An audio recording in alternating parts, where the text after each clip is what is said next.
Hello friends, कैसे हैं आप सब। आज हम लोग हिस्ट्री का चैप्टर है ना, उसके टॉपिक्स कवर करेंगे। ठीक है, हमने ये चैप्टर पढ़ना स्टार्ट किया था, हम यहाँ तक पढ़ चुके थे अपने चैप्टर को। ओके फ्रेंड्स, तो आज हम आगे से स्टार्ट करते हैं। ठीक है, और हम ये अपना चैप्टर फिनिश करते हैं जल्दी से। अगर आपने इससे पहले की वीडियोस नहीं देखी हैं तो आप पहले उन वीडियोस को देख लीजिए, उसके बाद आप ये देखोगे तो आपको अच्छे से समझ आएगा पूरा चैप्टर। ठीक है, ओके। क्लास 6 का है ये, हिस्ट्री का 3rd चैप्टर। देखिए, इस चैप्टर का नेम मैं आपको दिखाती हूँ, क्या नेम है इस चैप्टर का। ये देखिए, इस चैप्टर का नेम है आरंभिक नगर। ओके, यानी अर्लियर सिटीज़। ओके, पहले की सिटीज़ जो है ना उसके बारे में, अर्लियर सिटीज़। इसमें हमने नगरीय जीवन देखा था ना, हड़प्पा का। इसमें हमने पहले की सिटीज़ के बारे में यानी हड़प्पा के बारे में जाना था। हमने जो हड़प्पा सिविलाइजेशन है उसके बारे में हमने उनकी विशेषताएं देखी थी। ठीक है, वहाँ पे किस किस टाइप की विशेषताएं थी, वहाँ पे भवन, नाले, सड़कें किस तरीके की थी। ठीक है, नगरीय जीवन क्या था वहाँ का, हड़प्पा सभ्यता का, और नगर और नए शिल्प, किस तरीके के शिल्प कलाएँ थीं। ओके, ये सब हमने देख लिया था। ठीक है, तो आज हम देखेंगे अपने इस टॉपिक से कच्चे माल की खोज, यानी कि कच्चे माल की खोज कैसे होती थी। ठीक है, चलिए यहाँ से हम पढ़ना स्टार्ट करते हैं। ओके फ्रेंड्स, चलिए कच्चे माल की खोज स्टार्ट करते हैं।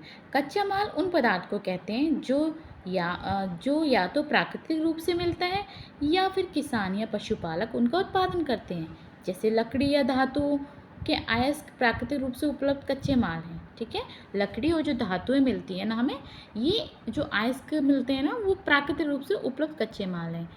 ठीक है, अगर आपके क्वेश्चंस में आता है ना तो वो क्या होता है, प्राकृतिक रूप से मतलब कच्चा माल किसको कहते हैं, तो आप कच्चा माल उसको कहेंगे जो प्राकृतिक रूप से हमें जो मिलता है वो कच्चा माल होता है। ठीक है, इसको रॉ मटेरियल भी बोलते हैं। ठीक है, इनसे फिर कई तरह की चीज़ें बनाई जाती हैं। जो रॉ मटेरियल होता है ना उसी से तो ये हम बहुत सारी चीज़ें बनाते हैं ना।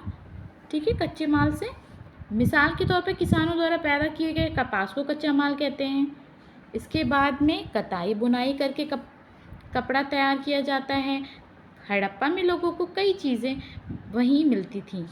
हड़प्पा में लोगों को कई चीज़ें वहीं मिलती थी, लेकिन तांबा, लोहा, सोना, चांदी, बहुमूल्य पत्थर जैसे पदार्थों का वे दूर दूर से आयात किया करते थे। ठीक है, ये कुछ चीज़ें थी, तांबा, सोना, लोहा, चांदी और कुछ बहुमूल्य पदार्थ पत्थर थे, उनका दूर दूर से आयात करते थे यानी कि मंगाया करते थे। ठीक है, हड़प्पा के लोग तांबे का आयात संभवतः आज के राजस्थान से करते थे।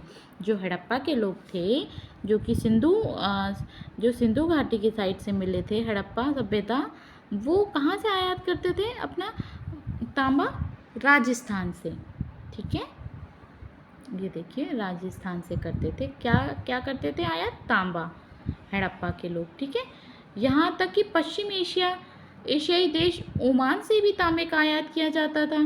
ठीक है, पश्चिमी एशियाई देश ओमान है ना, वहाँ से भी तांबे का आयात किया जाता था। कांसा बनाने के लिए तांबे के साथ मिलाई जाने वाली धातु टिन का आयात आधुनिक ईरान और अफगानिस्तान से किया जाता था। ठीक है, जो कांसा होता था ना, कांसा बनाने के लिए तांबे के साथ टीन मिलाई जाती थी, जिसका आयात आधुनिक ईरान और अफगानिस्तान से किया जाता था। सोने का आयात आधुनिक कर्नाटक, सोने का आयात जो अभी का कर्नाटक है वहाँ से किया जाता था। बहुमूल्य पदार्थ का आयात गुजरात से किया जाता था, गुजरात, ईरान और अफगानिस्तान से किया जाता था।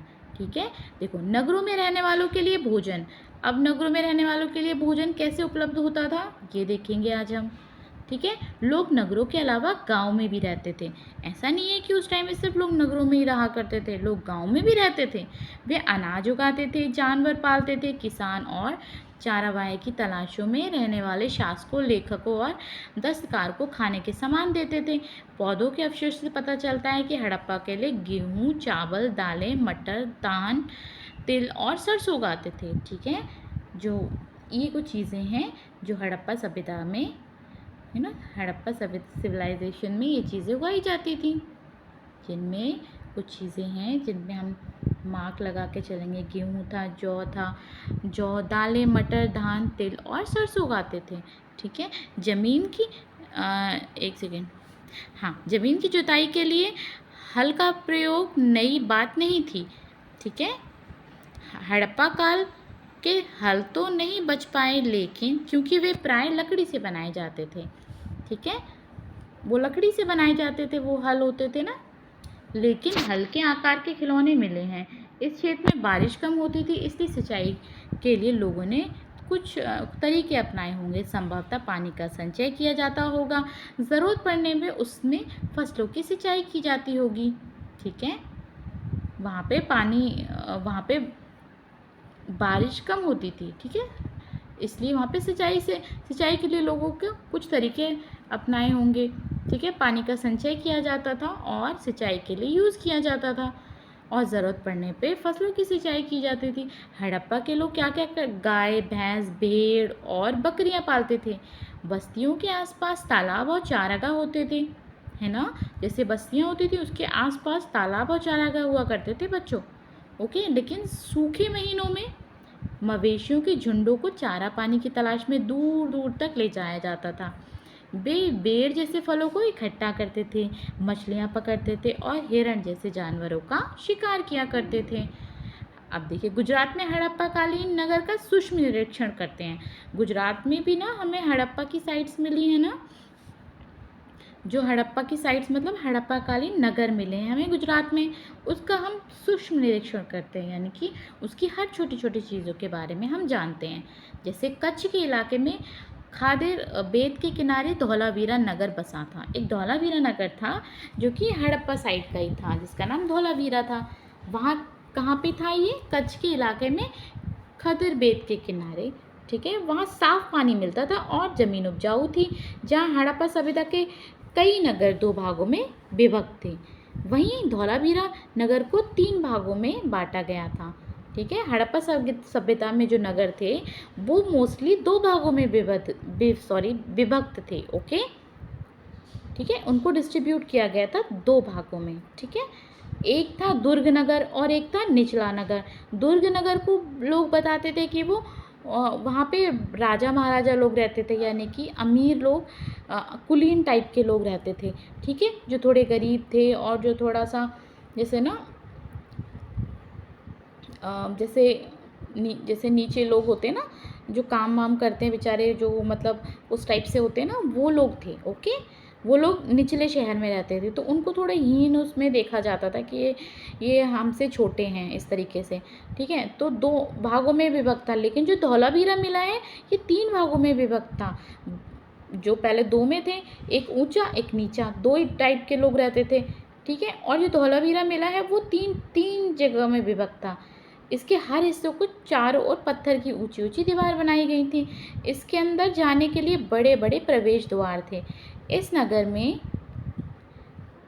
अच्छा मैं आपको अंडरलाइन करती हूँ ताकि आप क्लियर समझ सकें, है ना।